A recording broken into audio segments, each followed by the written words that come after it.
My name is Gale Mohammed Oxley from Trinidad and Tobago. My organization is GO International Academy of Learning. It's a learning institution with a difference, because we teach from nursery to tertiary. We concentrate at the higher level on democracy, human rights, justice and peace, and we do blended learning. Well, Trinidad and Tobago hosted Summit of the Americas, the 5th Summit of the Americas. As a member of the planning committee, I was exposed to the summit process, asking questions. I wasn't getting much answers, so I had to get involved in order to get the answers that I would be satisfied with.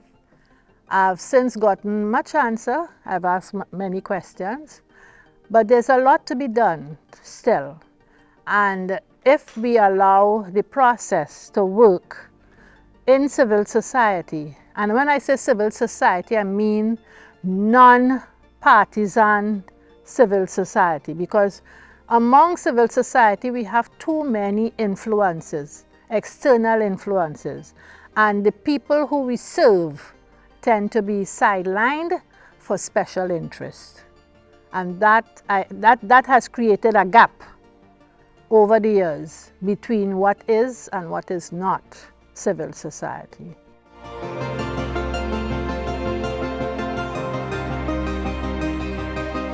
We are politicians are speaking like civil society, and civil society actors are speaking like politicians. So the message gets lost.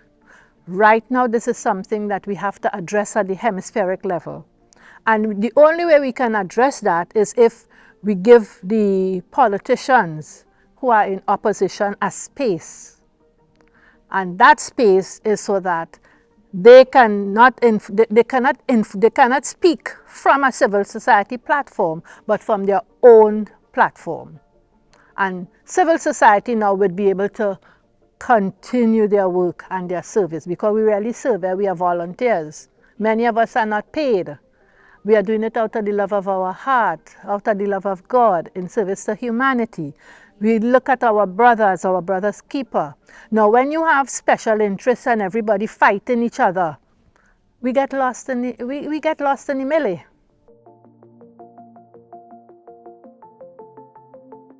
One is setting an example. And that example that I'm looking at is, if I can do it, you can do it too. Set a standard as well. You don't see me fighting, you don't see me quarreling, you don't see me putting down another. We are not backbiting. Civil society has to live as peaceful as we can, because we have to set the standard in society. I want to speak specifically to this summit. You see, because this summit was a summit with a difference. We started online. The prep talks online, meeting with the national coordinators under the supervision of the summit secretariat. We didn't have that before, you see, and I think that played a major role.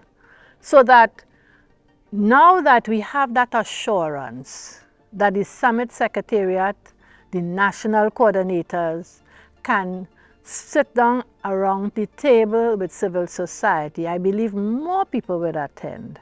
More people will take interest. You know, I was telling people about it and they couldn't believe me. I don't know how the word could get out, but they did not believe that this is what was happening. And coming up to, you know, participate at this level again, that I think has put on the icing on the top. One of the things I would prefer to see added at the prep talks is the inclusion of the opposition parties.